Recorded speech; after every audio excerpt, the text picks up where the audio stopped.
Que cherchent la plupart des personnes? Avec beaucoup de sérieux, elles sont en quête d'une chose. Beaucoup de sœurs sont venues me faire part d'un problème. Combien elles aspirent après la patience. C'est pourquoi je me suis souvent fait la réflexion que leur patience devait être vraiment réduite à un simple fil. Voici leur manière de penser. Si seulement je pouvais être patiente, si Dieu voulait seulement m'accorder une dose de patience à avaler, alors je pourrais être mieux. Elles recherchent la patience comme si c'était une potion médicinale. Elles peuvent être patientes 2 ou 3 jours, mais cette patience a une durée limitée. Après avoir été patiente quelque temps, cette patience se réduit jusqu'à ce qu'un jour, elle disparaisse complètement. Si c'était seulement une chose, elle s'estompera certainement. Et bien qu'elle puisse être obtenue par le moyen de la prière, elle s'épuisera.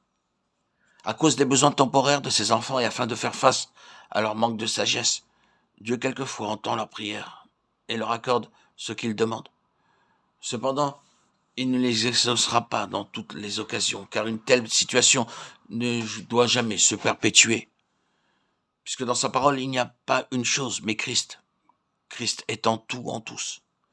Dieu ne permet pas que la patience, l'humilité ou même l'amour, comme s'il n'était qu'une chose, soit indéfiniment prolongé sur la terre.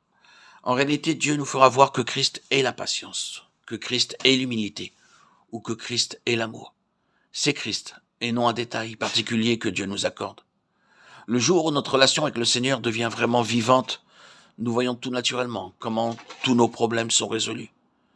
Ce n'est vraiment pas une question de patience ou de quelque chose, car la réponse c'est Christ.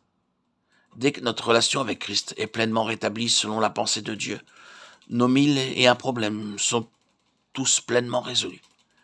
Car toute la question trouve sa réponse en Christ, et non pas dans une chose ou dans des choses.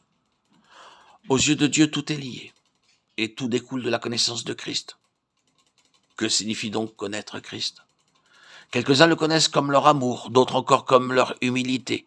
Les uns connaissent plus de choses que d'autres à l'égard de Christ. La mesure de notre connaissance de Christ comme étant toute chose pour nous est la mesure de la connaissance que nous avons de sa personne. C'est ce qui résulte d'une connaissance personnelle. Connaître Christ, ce n'est pas un terme abstrait s'appliquant seulement à une vérité objective. Connaître Christ est à la fois actif et réel. C'est saisir qu'il est toute chose pour nous.